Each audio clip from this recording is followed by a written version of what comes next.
Everyone, कैसे हैं आप सभी। उम्मीद करता हूँ आप सभी अच्छे होंगे। जैसा कि आप सभी जानते हैं, मेरा नाम है एकेन रागे और स्वागत है आपका प्रिसीजन आईएएस यूट्यूब चैनल पे।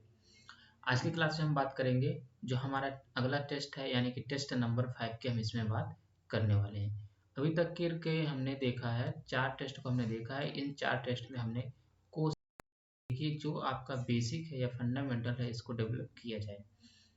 फिर अब हम यहाँ से क्या करेंगे कि जो हमारा 5वें टेस्ट से, यानी कि हमने आपको जो कहा था कि हम आपको टोटल इसके 10 लेक्चर्स प्रोवाइड करेंगे बेसिक टू एडवांस। तो उसी कड़ी में हम आगे बढ़ते हुए अब हमारे 5 टेस्ट जो अगले होंगे हम इसमें क्या करेंगे, अप्लाइड पोर्शन पे बात करेंगे। यानी कि अप्लाइड पोर्शन कहने का मतलब ये है कि इसमें आपको कॉन्सेप्ट तो देखने को मिलेगा ही, कॉन्सेप्ट के साथ साथ इस पे जो अप्लाइड वाला एरिया है ये भी आएगा। यानी कि अप्लाइड एरिया कहने का मतलब जैसे कि कुछ केस स्टडी बेस्ड जो क्वेश्चन है ये आपको यहाँ पे देखने को मिलेंगे। और यहाँ पे जो थिंकर्स हैं उनकी जो कही गई बातें हैं, कौन सी अप्रोच, कौन सा मॉडल, कौन से थिंकर ने कैसी बात कही है, इसको हम देखेंगे। क्योंकि एक एरिया, एक बड़ा सेक्शन ये भी हो सकता है क्योंकि आपसे एग्जाम में पूछा जा सकता है। तो यहाँ से आपका पूरा जो है ये फंडामेंटल आपका पूरा पिछले 4 क्लासेस में पूरा क्लियर हो गया होगा, मुझे उम्मीद है। और बाकी जिनके भी डाउट थे उनको मैंने कमेंट बॉक्स में क्लियर करने की कोशिश करी है। तो यहाँ से हम पूरा एडवांस लेवल का अब यहाँ पे हम पूरा कवर करेंगे। अब यहाँ पे जो भी आपको डाउट हो आप मुझसे कमेंट बॉक्स में पूछ सकते हैं, या तो आप मेरे टेलीग्राम चैनल पे जुड़ सकते हैं। जो हमारा प्रिसीजन एआईएस का टेलीग्राम चैनल है वो आपको लिंक, उसको डिस्क्रिप्शन बॉक्स में उसको लिंक मिल जाएगी, तो आप वहाँ से जा करके ज्वाइन कर सकते हैं, या तो आप टेलीग्राम में डायरेक्टली सर्च करके आप ज्वाइन कर सकते हैं। तो और इससे संबंधित अगर फिर भी आपको कोई डाउट है, अगर आप इंस्टाग्राम में फॉलो करना चाहें तो फॉलो कर सकते हैं। प्रिसीजन एआईएस सर्च करेंगे आपको चैनल का नाम मिल जाएगा, तो आप वहाँ से भी फॉलो कर सकते हैं। तो अब यहाँ पे जैसे कि पहले क्वेश्चन की हो सकता है कि ये जो पर्टिकुलर हमारा ये जो टेस्ट है ये आपको थोड़ा सा टफ लग सकता है। टफ इन द सेंस कि है बेसिक बातें कही गई हैं, बस क्वेश्चन को इस तरीके से डिजाइन किया गया है, ऑप्शन को इस तरीके से रखे गए हैं ताकि एक जो यूपीएससी का जो स्टैंडर्ड है उस लेवल तक के क्वेश्चन को यहाँ पे डिजाइन किया गया है। लेकिन अगर आपने बेसिक भी कवर कर रखा है तो आप इन क्वेश्चन को आसानी से इसमें कवर कर ले जाएंगे। तो आपको पेशेंस बनाए रखना हो और वीडियो को लास्ट तक जरूर देखना है। चलिए आज की क्लास को हम शुरू करते हैं। तो हम पहले क्वेश्चन की बात करते हैं। कह रहा है the principle of deontological ethics has been most succinctly laid down by Immanuel Kant. अब आप देखेंगे जो इमैनुअल कांट है, अब ये आपको यहाँ पे स्टार मार्क करना है, यानी कि ये जो है पर्टिकुलर थिंकर है। In his categorical imperative which state, यानी कि इन्होंने कुछ बात कही हुई है, जैसे कि आप यहाँ पे हिंदी में भी पढ़ना चाहें तो इसको भी पढ़ सकते हैं। कह रहा है कि जो निरंकुश नैतिकता के सिद्धांत को इमैनुअल कांट, यहाँ पे आपको स्टार मार्क करना है, इनके द्वारा जो भी बात, अगर आप प्रॉपर नोट्स बनाते जा रहे हैं तो उनको भी आप वहाँ पे स्टार मार्क करके इनके द्वारा जो कही बात है इनको नोट कर सकते हैं। तो इमैनुअल कांट ने अपनी स्पष्ट अनिवार्यता में सबसे संक्षेप में प्रस्तुत किया है, जिसमें कहा गया है कि केवल उस कहावत के अनुसार कार्य करें जिसके माध्यम से आप एक ही समय में यह सुनिश्चित कर सकें कि यह एक सार्वभौमिक कानून बन जाए। किसके तहत निम्नलिखित विधियों का श्रेणी में यह निहित है, यानी कि जो है जो मॉडल दिए गए हैं, जो इमैनुअल कांट का जो मॉडल है उसकी बात। तो अगर हम बात करेंगे जो यहाँ पे जो इमैनुअल कांट के द्वारा जो कहा गया है कि जो इन्होंने मॉडल की बात कही थी, तो वो मॉडल है टॉप डाउन मॉडल। तो आपको इसको याद रखना है, तो हमारा करेक्ट आंसर हो जाएगा टॉप डाउन मॉडल। और कुछ भी आपको एग्जाम में नहीं याद आ रहा है, अगर इमैनुअल कांट क्वेश्चन में पूछ रखा है या मैच द फॉलोइंग करने के लिए क्वेश्चन दे रखा है, तो आपको इमैनुअल कांट में सिर्फ आपको ध्यान रखना है टॉप मॉडल अप्रोच, ये आपको ध्यान रखना है। कुछ भी नहीं याद रहा है, इमैनुअल कांट की बात पूछा है तो आप टॉप मॉडल को आप यहाँ पे आंसर मारेंगे। तो इस तरीके से आप क्वेश्चन को समझ सकते हैं। अब बढ़ेंगे हम अपने अगले क्वेश्चन की ओर।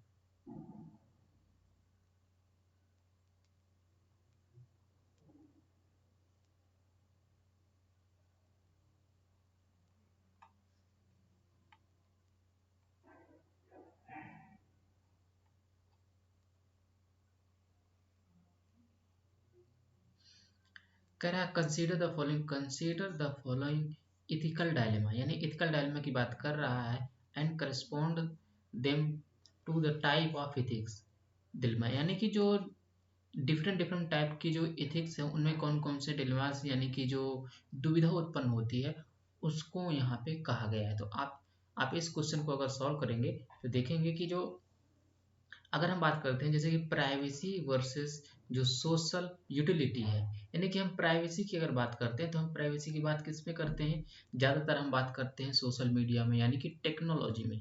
टेक्नोलॉजी इथिक्स यानी कि एक कौन सा हो जाएगा, ये वाला, यानी कि टेक्नोलॉजी इथिक्स, यानी कि हमारा पहले का हो जाएगा डी। तो पहले का डी देखेंगे तो इन 3 ऑप्शन में दे रखा है, यानी कि हमारा ऑप्शन तो ये नहीं पूछा है, सॉरी ये तो करेक्ट नहीं होगा, हमें पहले यहाँ पे क्लियर हो गया। और क्वेश्चन कह रहा है which is the correct combination, यही हमसे पूछा हुआ है। पहला तो ऑब्वियसली है, क्लियर हो गया कि क्योंकि यहाँ पे पेयर दे रखा है ए, तो ये तो नहीं होगा। फिर कह रहा है private gain versus public trust, तो हम इसकी बात कब करते हैं, अभी बीच वाला फूट छूट गया यहाँ पे।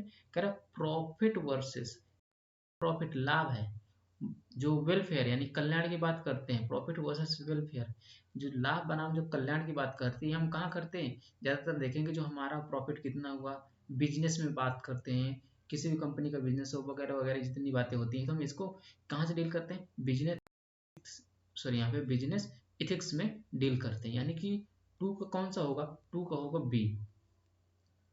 अब जैसे ही देखेंगे तो यहाँ पे टू टू का बी ये तो ऑलरेडी क्लियर हो चुका है कि ये नहीं होगा, यहाँ पे टू का सी दे रखा है तो इसका मतलब है कि ये भी नहीं होगा, और टू का यहाँ पे ए दे रखा है इसका मतलब है कि ये वाला नहीं होगा। तो हमारा करेक्ट आंसर होगा ऑप्शन नंबर सी। इस तरीके से आपको एक स्मार्ट रणनीति के साथ क्वेश्चन को इस तरीके से सॉल्व करना है। आप देख हमने पूरे क्वेश्चन को नहीं सॉल्व किया है, हम केवल जो है हमने 2 स्टेटमेंट पढ़ी है उससे हमारा करेक्ट आंसर निकल आया है। तो इस तरीके से आप इस प्रकार के क्वेश्चन को सॉल्व करेंगे। होप आपको क्लियर हो रहा होगा। अब चलेंगे हम अगले क्वेश्चन की ओर।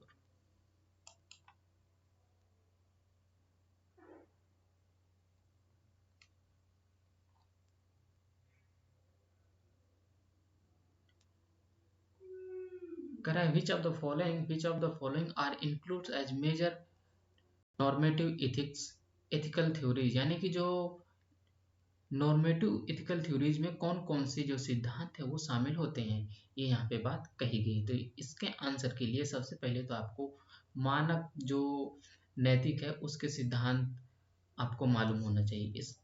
इसमें ज़्यादातर चीज़ें देखोगे कि जो नैतिक जो सिद्धांतों की बात करते हैं ज़्यादातर हम देखेंगे कि जो एक वर्चुअल थ्योरी की बात करते हैं यानी कि सदाचार सिद्धांत की बात करते हैं, तो ये भी इसमें होता है। डेंटोलॉजी यानी कि धर्मशास्त्री ये सब जो होते हैं इसमें भी हम इसकी बात करते हैं, परिणामवाद की बात करते हैं इसी में, है ना। फिर यहाँ पे जो संविदावाद है इसको भी हम इसमें देखते हैं। तो इसके अकॉर्डिंग हमारा जो करेक्ट आंसर होगा तो हम यहाँ पे देखेंगे कि ये चारों के चारों चीज़ें फॉलो हो रही हैं, यानी कि पहला दूसरा और तीसरा चारों फॉलो हो रही हैं, तो हमारे हिसाब से करेक्ट आंसर होगा ऑप्शन नंबर सी, यानी कि इसी में चारों के चारों जो है पेयर इसमें दे रखे हैं और हमसे पूछा भी गया है सही कौन सा है। ठीक है, आपको समझ जरूर आ रहा होगा। अब बात करते हैं अगले, हमारा नेक्स्ट क्वेश्चन है, इसकी बात करते हैं। कह रहा है how does the individual come to be able to make moral decision, यानी कि जो व्यक्ति है वो नैतिक निर्णय कैसे ले लेता है, उसमें सक्षम कैसे होता है, तो इसकी बात यहाँ पे कर रहा है। तो सबसे पहले इसको सॉल्व करने के लिए जो मोरल डिसीजंस होते हैं हम अपने आप को वहाँ पे रख करके आप देखें कि हम जो भी मोरल डिसीजन आते हैं हम उसको कैसे वहाँ पे डील करते हैं। आप अपने आप को वहाँ पे खुद को रखिए, फिर इस क्वेश्चन को सॉल्व करिए, तो आप यहाँ पे क्वेश्चन पे इसका आंसर आसानी से निकाल लेंगे। जैसे बाय अंडरस्टैंडिंग हिज मोटिव, ये तो होता ही है, अगर किसी भी सिचुएशन को डील करना है तो सबसे पहले उसका मोटिव समझना पड़ेगा ना कि इसका मोटिव क्या है, उद्देश्य क्या है, तो तभी तो ये प्रॉब्लम आएगी।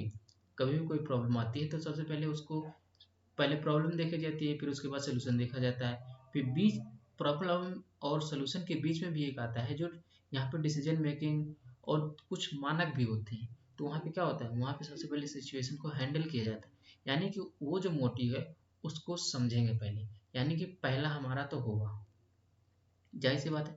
तो आप देखेंगे कि चारों के चारों ऑप्शन में पहला दे रखा है। होप मैं आप सबको ये जो इस टाइप के जो क्वेश्चन है इनको कैसे सॉल्व करना है ये भी मैं आपको एक सिखा पा रहा हूँ कि अगर इन केस इस टाइप के क्वेश्चन आपको एग्जाम में देखने को मिलते हैं तो आप इसको भी सॉल्व कर लेंगे। फिर यहाँ पे कह रहा है कि जो अपने कार्यों के जो परिणाम है उनको समझ करके, जी हाँ, जैसी बात है कि हमने जो अगर कोई गलती करी है तो उसमें जो हमारा परिणाम निकला है, तो कोई गलती नहीं करी है, जो हमने अच्छा भी काम किया तब भी उसका आउटपुट नहीं निकला, तो हम उसको वहाँ पे समझ करके जो परिणाम निकले हैं उसको भी समझ करके हम अपने मोटिव तक पहुँच सकते हैं, तब हम अपना कोई निर्णय ले सकते हैं, मोरल डिसीजन लेते हैं। कई बार ऐसा भी होता है। तो यानी कि पहला भी इंक्लूड होगा और दूसरा भी इंक्लूड होगा। तो आप देखेंगे अब यहाँ से आपका एलिमिनेशन शुरू हो जाएगा। जैसे कि इसमें दो ऑप्शन दे रखे हैं, पहला दो, कि ये तीन ऑप्शन में दे रखा है, यानी कि ये तो हमारा आंसर नहीं होगा, है ना। फिर अगर बात करते हैं जो तीसरा दे रखा है, तीसरे की बात करते हैं, यानी कि अपने कार्य के लिए उस पर लगने वाले दंड से भयभीत और भयभीत होकर, ये भी एक होता है कि जब अपने कार्य पर लगने वाले दंड या भयभीत होकर के कोई मोरल डिसीजन ले लेते हैं, ऐसा तो नहीं होता है। जैसे अगर कोई आपके ऊपर कोई प्रेशर डाले कि नहीं आप ये काम करो, बल्कि वो काम इलीगल है, तो आप वहाँ पे क्या है, उस कार्य को करोगे? तो नहीं करोगे ना। तो जाहिर सी बात है कि ये हमारा स्टेटमेंट यहाँ पे रॉन्ग हो जाता है। तो यहाँ पे अगर तीसरा रॉन्ग है तो इसका मतलब है कि ये हमारा ऑप्शन नहीं होगा, और तीसरा इसमें भी दे रखा है, यानी कि ये भी नहीं होगा। तो इसके अकॉर्डिंग हम पहुंचे अपने फाइनल एप्लीकेशन कंक्लूजन पे। तो हमारा आंसर निकलता है ऑप्शन नंबर डी, 1, 2 एंड 4। हम देखें, हम यहाँ पे जो है चौथा जो स्टेटमेंट दे रखा है हमने इसको रीड तक नहीं किया है और हम अपने आंसर तक आसानी से पहुंच गए हैं। होप आपको समझ जरूर आ रहा होगा। अगर आप वीडियो पे पहली बार आए हैं तो चैनल को सब्सक्राइब और लाइक जरूर करिएगा, क्योंकि अभी भी बहुत से लोग हैं जो अभी प्रॉपरली इस सीरीज तक नहीं पहुंचे हैं। ये रिस्पॉन्सिबिलिटी आपकी है कि आप उन तक ये वीडियो जरूर पहुंचाएं। अब बढ़ेंगे हम अपने पांचवें क्वेश्चन की ओर। पांचवा कह रहा है कि जो यहाँ पे मोरल बिहेवियर है उसकी बात कर रहा है, उसको कैसे जस्टिफाई करते हैं, यानी कि जो नैतिक व्यवहार के बारे में निम्नलिखित में से कौन सी धारणा उचित रूप से उचित है, यानी कि जो नैतिक व्यवहार है उसकी यहाँ पे बात कर रहा है। और हमसे पूछा गया है कि यहाँ पे जो भी स्टेटमेंट है वो कौन कौन से बातें सही हैं। चलिए अब इसको भी सॉल्व करते हैं। जैसे यदि समाजीकरण प्रक्रिया ने सफलतापूर्वक सही मूल्यों को विकसित किया है तो अधिकांश लोग नैतिक व्यवहार करेंगे। यहाँ पे कह रहा है कि जो मतलब वो समाजीकरण प्रक्रिया में ने सफलतापूर्वक सही मूल्यों को विकसित किया है तो अधिकांश लोग नैतिक व्यवहार करेंगे। इसमें तो कोई डाउट है ही नहीं, यानी कि ये पूरा का पूरा स्टेटमेंट क्लियर है। तो इसका मतलब है कि ये स्टेटमेंट यहाँ पे सही है। जैसे ही बात है, जब कोई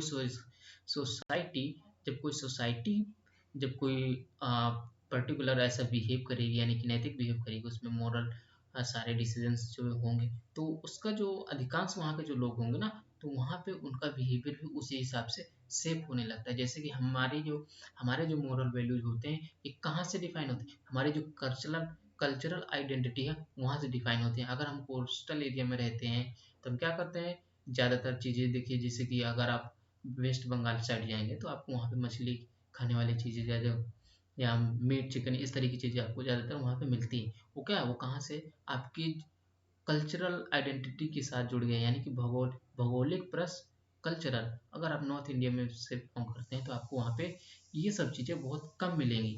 तो यहाँ से इस तरीके से देखा जाए तो हमारा ये स्टेटमेंट सही है। फिर अगर बात करते हैं जो दूसरा स्टेटमेंट है, दूसरे स्टेटमेंट कह रहा है कुछ लोग दूसरों की तुलना में अधिक नैतिक व्यवहार करेंगे भले ही वे एक ही सामाजिकरण प्रक्रिया के तहत रह रहे हैं। यानी कि कुछ लोग ऐसे भी होंगे कि जो यहाँ पे दूसरों की तुलना में अधिक नैतिक व्यवहार करते हैं। जैसी बात है कि जब कुछ लोग ऐसे भी आपको मिलेंगे, यानी कि दूसरा भी स्टेटमेंट हमारा यहाँ पे सही है। कह रहा है सामाजिक परिस्थितियां नैतिक कार्य या निष्क्रियता को सर्वोत्तम प्रोत्साहित प्रदान करती हैं, यानी कि सामाजिक दबाव नैतिक कार्य व निष्क्रियता को निर्धारित करता है। सही बात है कि अगर कोई भी आपके ऊपर जो यहाँ पे सामाजिक परिस्थितियां ऐसी होंगी जहाँ पे आपको प्रेशर डाला जाता है कि आप ऐसे जो है कार्य करें या नैतिक दबाव पड़ता है, तो ऐसी समस्याएं यहाँ पे होती हैं, तो उनका सोल्यूशन भी निकलता है। तो यहाँ पे जो सामाजिक परिस्थितियां नैतिक कार्य निष्क्रियताओं को सर्वोत्तम प्रोत्साहित करती हैं। तो यानी कि ये तीसरा स्टेटमेंट भी सही है। कह रहे हैं नैतिक मूल्यों के विकास में सामाजिकरण की कोई भूमिका नहीं, ये तो हमारा क्लियरली यहाँ पे कह रहा है नैतिक मूल्यों के विकास में सामाजिकरण का मोस्टली सामाजिकरण का ही रोल है। और आप देखेंगे तो एक पॉइंट ऑफ व्यू से देखेंगे तो समाज की जो नैतिक मूल्य को डेवलप करने में है उसकी भूमिका बहुत अधिक है। तो ये स्टेटमेंट हमारा रॉन्ग हो जाता है। तो अब देखेंगे हमारे ऑप्शन पे, यानी कि चौथा स्टेटमेंट यहाँ दे रखा है, ये हमारा करेक्ट आंसर नहीं होगा। ये यहाँ पे दे रखा है, ये भी हमारा करेक्ट आंसर नहीं होगा। फिर अभी हमने देखा कि 2 और 3 तो नहीं हो सकता है, क्योंकि हमने देखे तीनों के तीनों स्टेटमेंट सही। तो हमारा करेक्ट आंसर होगा ऑप्शन नंबर बी।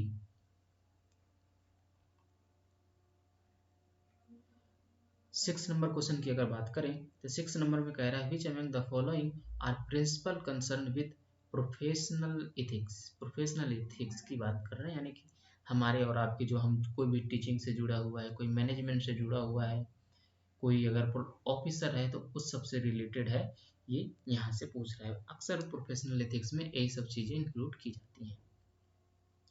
तो यहाँ पे कंसर्न विद प्रोफेशनल एथिक्स जो है पूछा हुआ है, यहाँ पे कौन कौन सी वो है और पूछा गया है कि कौन सा करेक्ट है, which of the following are correct पूछा है।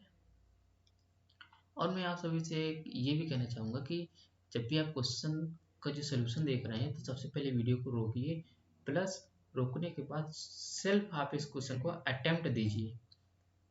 अटेम्प्ट देंगे तभी आपको एक क्लियरिटी भी आएगी और आप एज इसको टेस्ट की तरह सॉल्व करिए।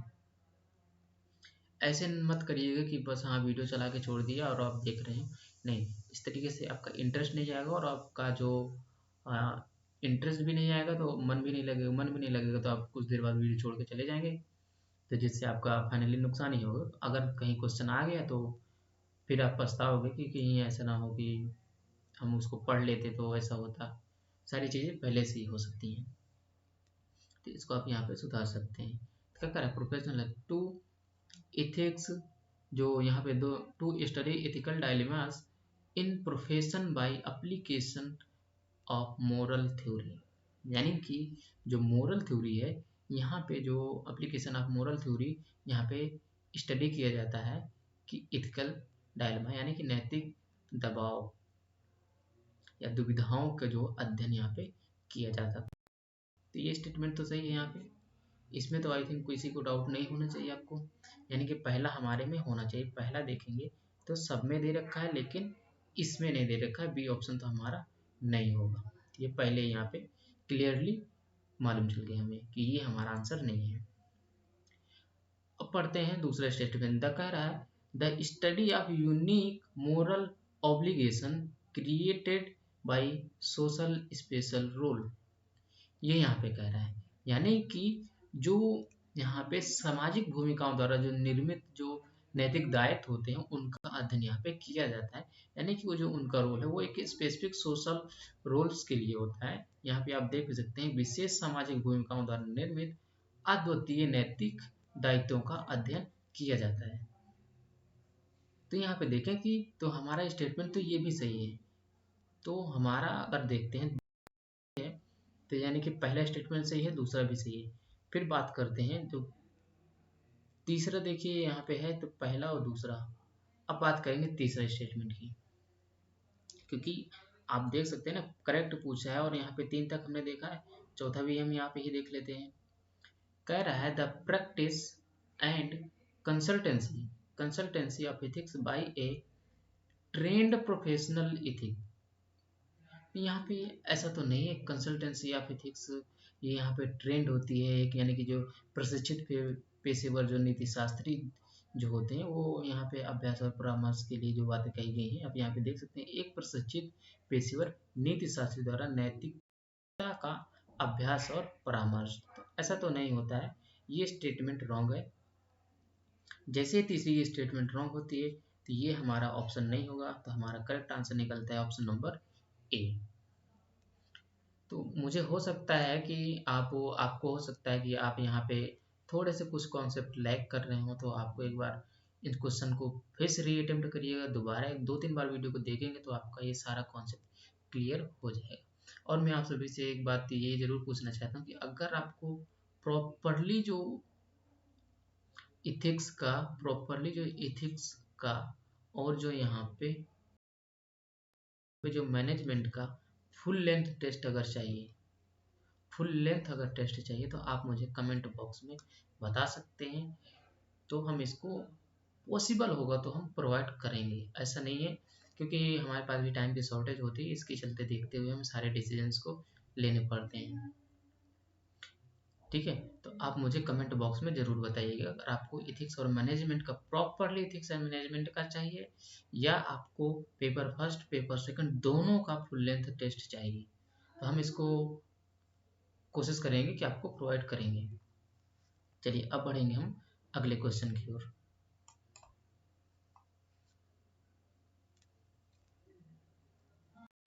कह रहा है which of the following are true. यहाँ पे आपसे सही कथन पूछा हुआ है, सही कौन सा यहाँ पे कथन सत्य है। तो आप अब इसको देखते हैं। जैसे ethical dilemma arise when a tough that serious good and bad are bound together in the same activity. I think ये जो स्टेटमेंट है ये हमने अपने पिछले क्लास में भी कवर करी है। आपको याद होना चाहिए कि ये सेम एज इट इज हमने क्वेश्चन के फॉर्म में रखा था और हमने आपको 4 ऑप्शन दे रखे थे, तो ये स्टेटमेंट एज इट इज हमने वहीं से ली है, तो आप इसको देख सकते हैं। तो ये स्टेटमेंट हमारी यहाँ से हो जाती है यहाँ पे correct. Ethics are the instrument of coercion to obligate subjects, यानी कि इसकी बात करें जो नैतिकता को जो यहाँ पे जबरदस्ती के उपकरण का उपयोग करती है, ऐसी बात यहाँ पे कह रहा है। तो यानी कि अगर इसकी बात करें तो मुझे नहीं लगता है कि आई थिंक ये स्टेटमेंट सही है, क्योंकि यहाँ पे कह रहा है नैतिकता अपने विषय को उपकृत करने के लिए जबरदस्ती के उपकरण का उपयोग करती है, ऐसा तो नहीं है। आई थिंक ये स्टेटमेंट रॉन्ग है। तो यहाँ पे हमसे सत्य पूछा है, जैसे कि ही हमारा दूसरा स्टेटमेंट रॉन्ग होता है तो हमारे 2 ऑप्शन यहाँ पे देखे एलिमिनेट हो जाते हैं। अब बचे हमारे 2, यानी कि इन्हीं 2 में से कोई हमारा एक आंसर होगा। फिर बात करते हैं जो ethical behaviour is dependent on the condition and circumstances under which an action event take place. ये स्टेटमेंट डेफिनेटली राइट है, यानी कि ये हमारी स्टेटमेंट रॉन्ग है। पहला और तीसरा सही है। पहला और तीसरा आप देखेंगे तो पहले ऑप्शन में दे रखा है, लेकिन हमें चौथा ऑप्शन भी यहाँ पे जो स्टेटमेंट है उसे भी चेक करने की जरूरत है।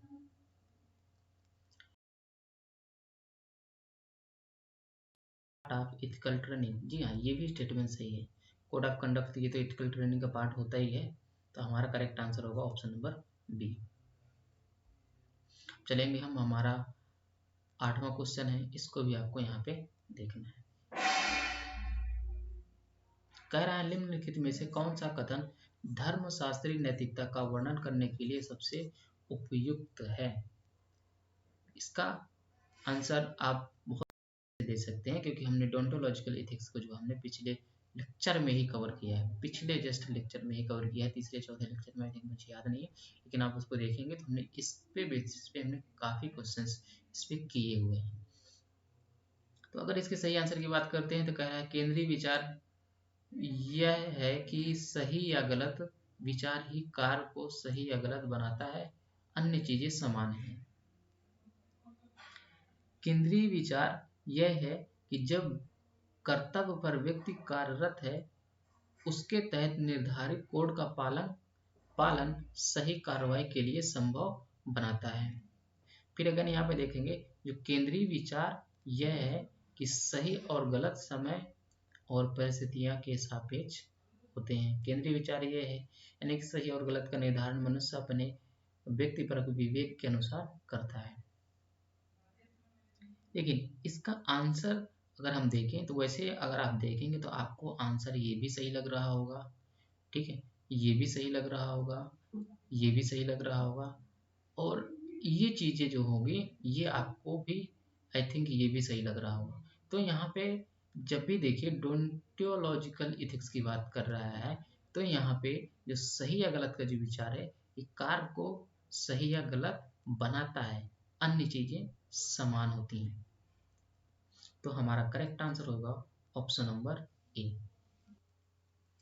फिर अगर हम बात करते हैं जो हमारा 9th नंबर क्वेश्चन है, कह रहा है which of the following statement are true, यानी कि सत्य कथन की यहाँ पे बात कर रहा है, किसके बारे में कि हमारे जो मनोबल, इंसान का जो मनोबल होता है उसके बारे में बात कर रहा है। कह रहा है it is a form of attitude. जी हाँ, ये हमारा स्टेटमेंट करेक्ट है, यानी कि जो मोरल होता है it is reflected in positive feeling about the work group.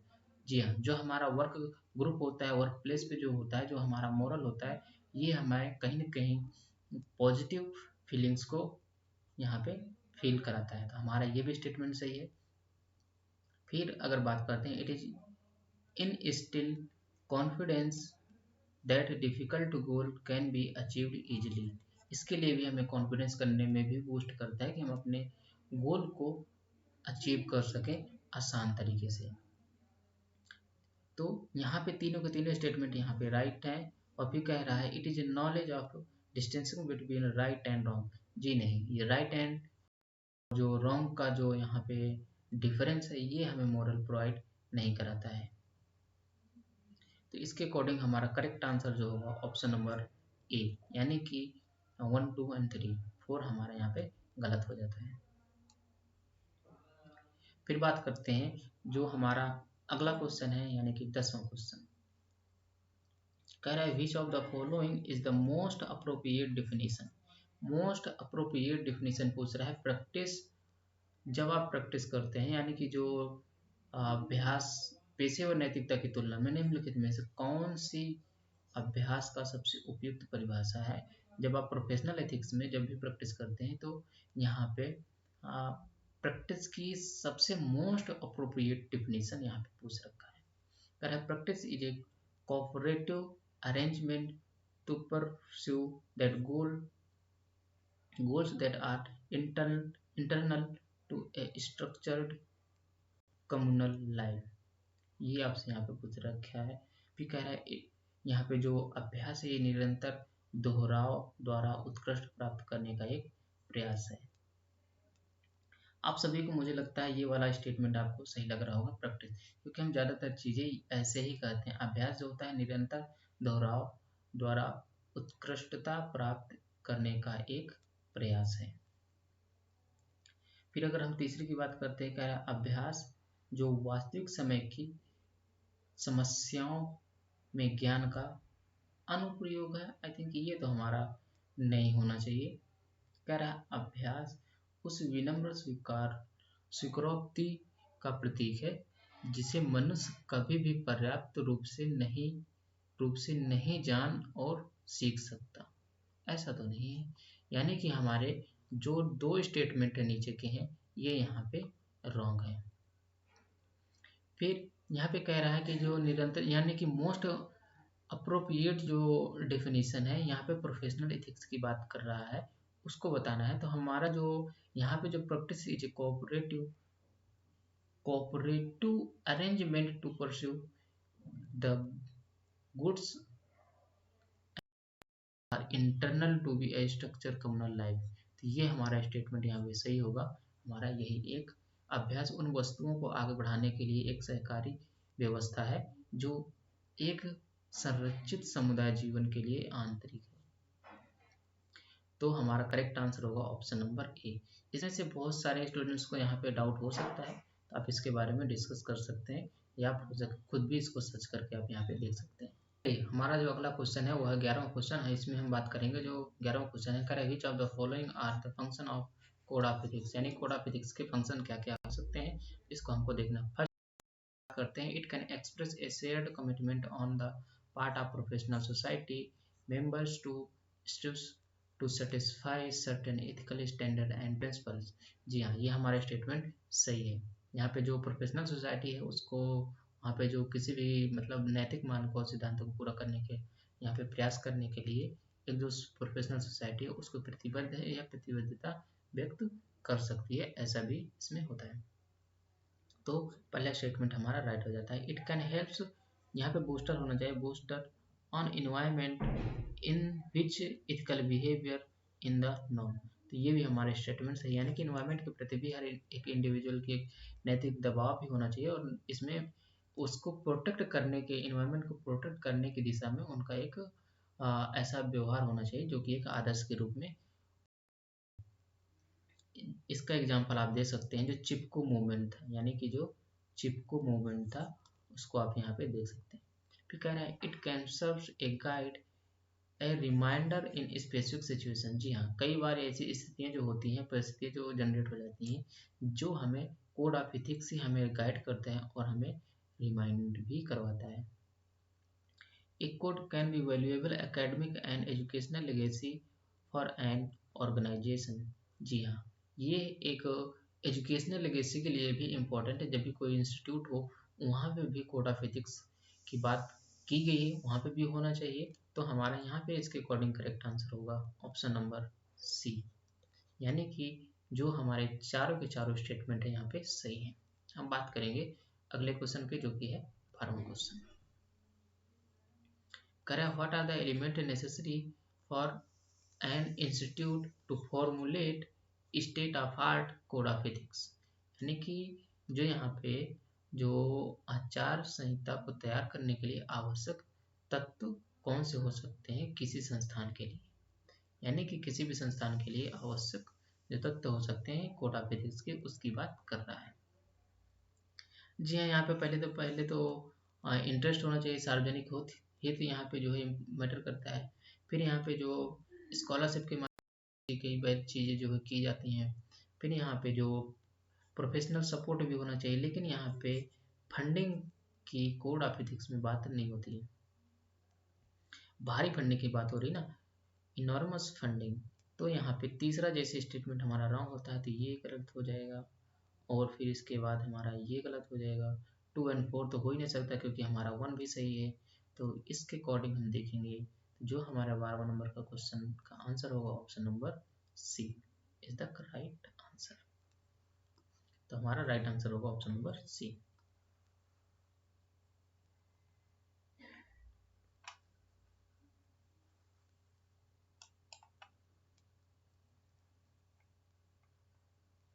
चलिए अब ये देखिए, जैसे मैंने पहले ही बताया था आपको कि ये हम कुछ अप्लाइड पोर्शंस की यहाँ पे बात करेंगे कि अब यहाँ पे एक सिचुएशन बेस्ड क्वेश्चन आपको यहाँ पे दिया गया है। आप इसका आंसर मुझे कमेंट बॉक्स में देंगे। इसका अगर आप लोग जितने भी लोग इसका आंसर मुझे कमेंट बॉक्स में देंगे तो इससे इसके आंसर के साथ ही समझ में आएगा कि आपकी जो अंडरस्टैंडिंग है एग्जाम को लेकर कितनी क्लियर है। क्योंकि यहाँ पे आपसे पूछा गया है कि एक आईएएस अधिकारी के रूप में आप एक निश्चित कार्य के निष्पादन को लेकर नैतिक दुविधा में है, यानी कि किसी कार्य को लेकर आप नैतिक दुविधा में है, इथिकल डायलेमा में फंस गए हैं, तो आपको नैतिक रूप से विवादास्पद लगता है और आपके जो मोरल जो वैल्यूज हैं वो कह रही हैं कि ये चीज़ ऐसी हो सकती है कि जो विवाद को उत्पन्न कर सकती है। आप सुप्रसिद्ध आचार संहिता और अन्य विनियमों का उल्लेख करते हैं, लेकिन उनमें से कोई भी विशेष रूप से कार्रवाई के उस निश्चित पाठ्यक्रम नहीं करता है। नैतिक दुविधा किस श्रेणी में आती है? जब आचार संहिता इसे हल करने में सक्षम नहीं है। आप मुझे इसका आंसर कमेंट बॉक्स में देंगे। अगर आप टेस्ट के बेस पे किए हैं, तो आप इसको सॉल्व करिएगा, मुझे इसका आंसर कमेंट बॉक्स में दीजिएगा। क्यों? क्योंकि ये आपसे सिचुएशन बेस्ड क्वेश्चन ऐसे पूछे जा सकते हैं। अगर आप लोग नहीं कर पाएंगे तो इसका आंसर आपको तो पीडीएफ में तो ऑलरेडी मिल ही जाएगा, पीडीएफ में आपको मिल जाएगा। चलिए अब बढ़ेंगे हम अगले क्वेश्चन की ओर। 14 नंबर क्वेश्चन की बात करते हैं। कह रहा है which of the following element must always in the mind of officer while performing his duty versus जो है एथिक्स है, यानी कि यहाँ पे नैतिकता की तुलना में अपने कर्तव्यों का पालन करते समय निम्नलिखित में से कौन सा तत्व है जो अधिकारी को दिमाग में हमेशा रखना चाहिए। ये भी एक सिचुएशन बेस्ड है। हालांकि चलिए मैं इसका आंसर आपको बताता हूँ, जिससे आपको 13 नंबर का क्वेश्चन है, इसको सॉल्व करने में आपको हेल्प मिलेगी। जैसे सबसे पहले किसी भी ऑफिसर को जब भी वो होता है ड्यूटी में, तो वहाँ पे सबसे पहले पब्लिक सेफ्टी को वहाँ पे रखा जाता है, तो यानी कि ये हमारा सही होगा, पब्लिक सेफ्टी। ठीक है, फिर इसके बाद अगर बात करते हैं इकोनॉमी, इकोनॉमी की बात तो यहाँ पे ऑफिसर की नहीं होती है। इकोनॉमी की जो बात होती है यहाँ पे जो वहाँ की सरकार है वो वहाँ पे इसको डील करती है, यानी कि दूसरा नहीं होता है। हेल्थ ऑलरेडी होता है, वेलफेयर भी होता है, यानी कि दूसरा अगर अर्थ है जिसके अकॉर्डिंग अगर हम देखें, दूसरा ये यहाँ है, यहाँ है, यहाँ तो 1 और 4 तो हो ही नहीं सकता क्योंकि 1 तो सही है, तीसरा भी सही है। फिर अगर बात करेंगे जो हमारा जो करेक्ट आंसर होगा, तो हमारा करेक्ट आंसर होगा ऑप्शन नंबर डी। क्यों?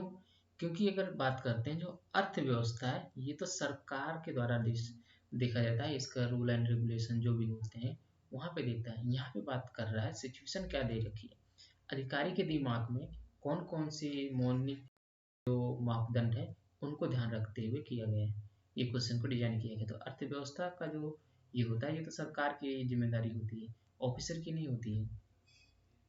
ऑफिसर की ऑब्वियसली होती है, लेकिन जो सरकार के आप कई बार इकोनॉमी में भी पढ़े होंगे ना कि ऐसे निर्णय लिए जाते हैं सरकार के द्वारा। अगर कोई ऐसा निर्णय लेता है तो वहाँ का जो स्टॉक मार्केट है कभी कई बार जो है नीचे चली जाती है, कई बार ऊपर चली जाती है, तो यहाँ पे क्या डिपेंड करता है, यानी कि अर्थव्यवस्था का जो उतार चढ़ाव है वो गवर्नमेंट टू गवर्नमेंट वेरी करती है। तो यहाँ पे हमारा ये नहीं होगा, ये दूसरा जैसे ही गलत होते हैं, तो ये हमारा करेक्ट आंसर निकलेगा ऑप्शन नंबर डी। होप आपको ये समझ जरूर आया हो। तो इस तरीके से सिचुएशन बेस्ड भी क्वेश्चन आपसे पूछे जा सकते हैं। अब बढ़ेंगे हम अपने आज के आखिरी क्वेश्चन की ओर, जो हमारा final question of the day होगा। फिर अगेन सिचुएशन बेस्ड क्वेश्चन है। कह रहा है भारत में एक पीएसयू के एक निदेशक है, यानी कि भारत में एक, यानी कि ए इज डायरेक्टर ऑफ पीएसयू, यानी कि भारत में एक कोई एक नाम का व्यक्ति है, वो पीएसयू में एक निदेशक है, डायरेक्टर है, वह साक्षात्कार पैनल में बैठता है, यानी कोई इंटरव्यू पैनल में बैठता है। जो भी साक्षात्कार के लिए निर्धारित है वो उसका भतीजा है। जी हाँ, देखिए सिचुएशन कैसे क्रिएट कर रहे हैं, यानी कि जो इंटरव्यू देने के लिए आया है वो एक बी है, वो उसका भतीजा है, जिनसे उस पीएसयू में नौकरी के लिए लिखित परीक्षा उत्तीर्ण की है, यानी कि उसने जो है लिखित परीक्षा उत्तीर्ण की है। तो निम्नलिखित में से कौन सा मुद्दा ए पर लागू होता है? भाई भतीजावाद, हितों का टकराव, भ्रष्टाचार या गबन? गबन, आप इसको यहाँ पे भी देख सकते हैं। तो इसका आंसर क्या होगा? ज्यादातर आप देखेंगे यहाँ पे नैतिक, आपको ध्यान रखना, आपका पर्सनल व्यू नहीं पूछा है यहाँ पे। इस क्वेश्चन को सॉल्व करते समय इथिक्स को हमेशा ध्यान रखिएगा, क्योंकि इथिक्स के बेस पे ही आपको क्वेश्चन यहाँ पे सॉल्व करने हैं। मोस्टली कैंडिडेट इसका आंसर आपको यहाँ पे देंगे भाई भतीजावाद, लेकिन यहाँ पे जो होगा, यहाँ पे कॉन्फ्लिक्ट ऑफ यहाँ पे इंटरेस्ट इसका आंसर, यानी कि हितों का टकराव, ये हमारा करेक्ट आंसर यहाँ पे होगा। चलिए, और मैं आप सभी को जाने से पहले मैं एक चीज़ और क्लियर करना चाहता हूँ, जो भी ये हमारे जो क्वेश्चंस हैं ये किसी न किसी एग्जाम में पूछे हुए हैं। मैंने सिर्फ ये क्या किए हैं, जो टीम है उन्होंने क्या किया, उन क्वेश्चंस को सिर्फ ऑर्गेनाइज कर दिया गया है, वो जो है ऑर्गेनाइज कर दिए हैं, लेकिन ये जितने भी क्वेश्चन अभी तक हमने किए हैं किसी न किसी एग्जाम में पूछे गए क्वेश्चन है। तो मैं आप सभी से ये जरूर रिक्वेस्ट, इस क्वेश्चन का आंसर किसी पर्टिकुलर वेबसाइट में अगर कोई दे रखा है तो उस पर बहस वगैरह मत करिएगा, क्योंकि जैसे मैंने पिछले ही लेक्चर की अगर बात करें जो टेस्ट नंबर 2 है उस पर मैंने बताया कि